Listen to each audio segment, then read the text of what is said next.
What's up EFD? Today we're counting down 10 managers who bounced back from disaster to achieve great things. Let's go. 10. Jurgen Klopp.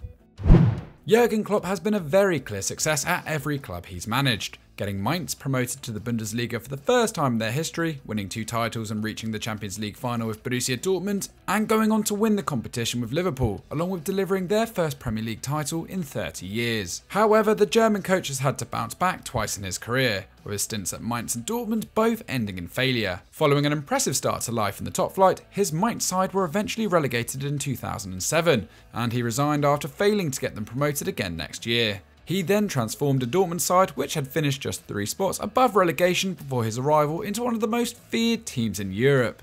But by the middle of 2014-15, hurt by the loss of stars like Mario Götze and Robert Lewandowski, his side were battling relegation once again. Klopp announced he would step down at the end of the season before guiding them back up the table, passing the project over to another former Mainz boss in Thomas Tuchel. Having taken a couple of years to get his Liverpool team up to standard, Klopp is yet to experience a true disaster at Anfield, having led an injury-ravaged side to 3rd place in 2021. Reds fans will be hoping that whenever he does leave, it will be on a high.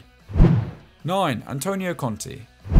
It's mad to think that when Antonio Conte was hired by Juventus in 2011, his arrival was not universally welcomed. Fans of the Italian giants were generally happy to see the former captain return following a disappointing season under Luis Del Neri, but many saw his appointment as an exercise to appease supporters and nothing more, and he was far from a safe bet. Conte had got Bari and Siena both promoted to Serie A, but his one stint in the top flight with Atalanta lasted just 14 games. And his first job at second tier Arezzo went even worse. Replaced by Maurizio Sarri after just 1 win from his first 12 games, Conte was then reinstated as the club faced relegation, and despite taking them on a 5-game winning run, was unable to beat the drop. So no one could have expected just how big an immediate impact he'd have back in Turin, leading the old lady to the Scudetto unbeaten in his first year. It kicked off a hugely successful 10-year period for the fiery coach, winning another 2 titles with Juve before performing similarly transformative jobs with the Italian national team, Chelsea and Inter Milan.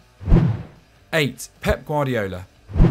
When Pep Guardiola arrived at Man City in 2016, big things were expected. However, he inherited a side which had scraped Champions League qualification on goal difference the previous season and was in need of rejuvenation at fullback. Widely regarded as the finest coach in the game, Guardiola faced big pressure from the get-go, and while he wasn't necessarily expected to deliver a title in his first season, he quickly became the target of English media when things didn't go to plan. The axing of Joe Hart and siding on Claudio Bravo was also a disaster, with the Chilean keeper making a number of high-profile errors, while heavy defeats to Leicester and Everton saw the side's shaky defence come under increasing scrutiny. However, the teething problems didn't last too long. Pep's side lost just 1 of their final 17 games in the league, and despite finishing 15 points off champions Chelsea, came back stronger than ever the following campaign. Kyle Walker brought some much needed energy and class to right back, while Fabian Delph was utilised at left back as Pep's ideas solidified at the Etihad. Having been doubted in his first season, the Catalan visionary became the first coach to hit 100 points in the English top flight in his second campaign.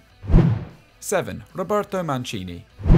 Another coach beloved in the Eastlands, Roberto Mancini enjoyed 2 glorious spells with Inter Milan and Manchester City, delivering 3 Scudetti and 2 Coppa Italias in 4 years at the San Siro before winning the citizens' first ever Premier League title in 2012. However, his first managerial job was nothing short of a nightmare. Hired by Fiorentina shortly after joining Leicester on loan from Lazio in early 2001, the forward hadn't yet completed his coaching badges and had to receive special dispensation from the Italian FA to take the job. And he entered a club on the verge of collapse. Powered by Enrico Chiesa's goals, Mancini managed to guide La Viola to 9th place and the Coppa Italia, defeating a strong Parma outfit in the final. However, that summer the club revealed debts worth almost £100 million. And had to sell off key players in Rui Costa and Francesco Toldo in order to pay off enough to be allowed to compete in Serie A the following year. He eventually quit in January 2002 with his side in the relegation zone, where they remained until the end of the season, eventually getting demoted to Serie C after filing for bankruptcy. 6. Julian Lopez.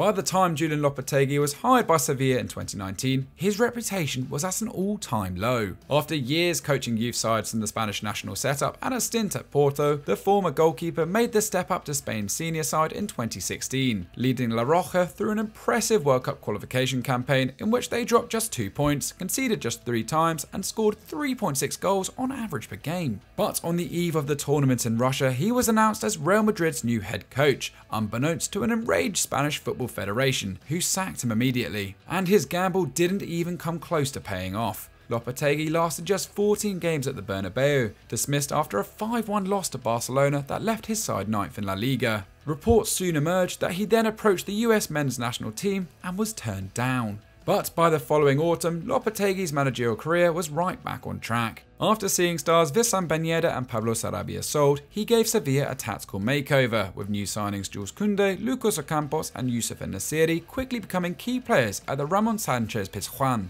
In his first term, they qualified for the Champions League for the first time in 3 years, and beat Roma, Manchester United and Inter Milan to win the Europa League. And in 2020-21, Lopetegui guided them to another top 4 finish, the first time they'd done so in consecutive seasons for over a decade, with their highest ever La Liga points tally.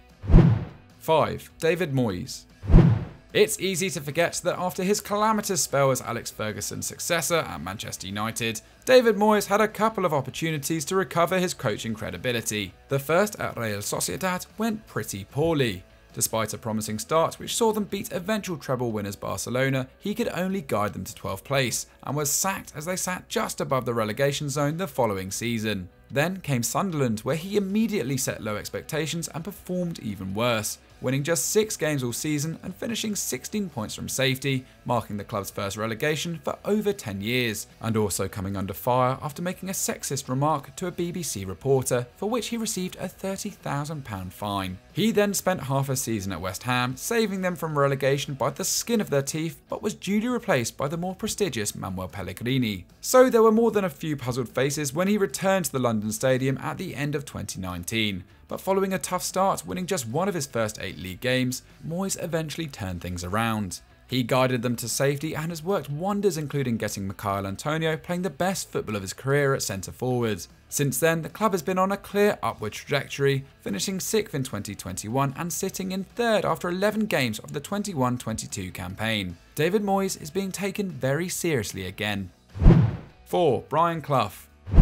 One of the most storied managers in English football history, Brian Clough achieved legendary status after leading Nottingham Forest to their first and only league title and 2 consecutive European Cups. He'd also worked wonders at rivals Derby County earlier in his career, delivering the round's first title in 1972, just 3 years after winning promotion to the top flight. But it was a very different story at Leeds, a surprise appointment given his contempt for Don Revie, the legendary boss he replaced at Ellen Road. Clough had previously referred to the club's players as cheats due to their physical playing style. His efforts to revolutionise a side which had won the title just months before his arrival fell flat, with the squad quickly growing tired of his methods. He reportedly told them to throw your medals in the bin because they were not won fairly, so it's not hard to see why they became alienated. He was sacked after just 44 days, having overseen the club's worst start to a season in 15 years. With his reputation severely weakened, Clough took the step down to the second tier with Forest, with Peter Taylor, his assistant at Derby, joining him in 1976. Within a year, they'd guided them back to the top flight, and by the summer of 1978 were celebrating another First Division title. Clough stayed at Forest until retiring in 1993, winning a total of 12 trophies at the City Ground.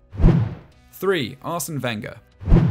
Across a managerial career that spanned 34 years, Arsene Wenger managed just 4 clubs and was an undoubted success at 3 of them. But his first job wasn't an easy one. Hired by Nancy in 1984 on the basis of his work as assistant to Jean-Marc Guillou at Cannes, Wenger inherited a side low on quality and resources, but nevertheless used it as an opportunity to implement his ideas, even hiring a dietitian in an attempt to transform the players' eating habits, something he'd later become famous for at Arsenal. But following a promising first season in which he guided the French outfit to 12th, Wenger was unable to keep them in the top flight for long, getting relegated in his 3rd season in charge. And he didn't take losing well. According to Jean-Luc Aribar, one of his players at the Stade Michel Picot, he once had to stop the team bus and throw up following a thrashing at the hands of Lens. But relegation didn't put off the ownership at Monaco, who had wanted to hire Wenger in 1986 but were made to wait. and after leaving Nancy by mutual consent took the reins in the Principality. He won the title in his first season, and before leaving for Japan in 1994 unearthed a teenage Thierry Henry, kicking off a relationship that would see both player and manager achieve godlike status at Arsenal the following decade. 2. Rafa Benitez.